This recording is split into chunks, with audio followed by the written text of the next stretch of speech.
The Native Americans viewed the Northern Lights as spirits passing between worlds.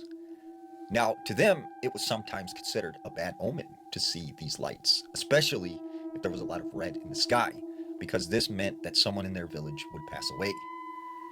And the creepiest thing about the Northern Lights to them was probably that they believed there were a set of rules you must follow if you were to view the Northern Lights. Now, you were never to call to it, you were never to whistle or wave, you were to be respectful, or it could essentially take you away. Now, this story comes out of northern Wisconsin. There was this man named Jacob.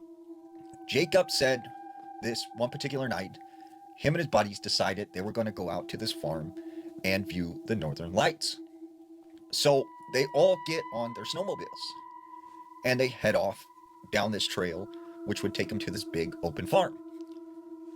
They get there about 8:30 at night and they park. They are sitting in front of where their snowmobiles are parked and they're looking up at the sky. And that's when they started to see just these beautiful lights, floating and dancing. And it was just this amazing sight. Now, they had all heard from their grandparents stories of that you should never whistle when you're looking at the Northern Lights.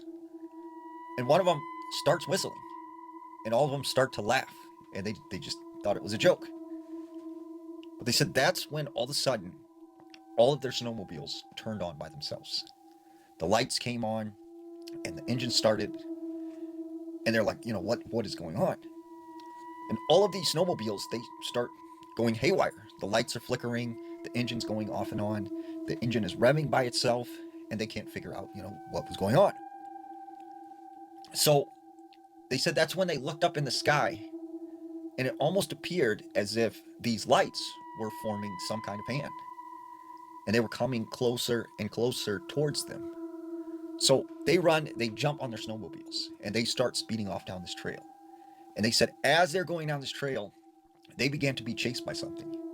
They said they really couldn't describe what it was, but they could feel it. And it followed them all the way out of this farm. They get home that night, and Jacob goes to bed. And he said at 2 a.m, he wakes up to the radio in his room turning on by itself. And he said there was this really creepy lullaby that was playing. And he said he couldn't figure out how this thing had turned on because he never used it and he didn't even know if it was plugged in. And the next day, he talks with his friends, and they all that night had a same encounter. And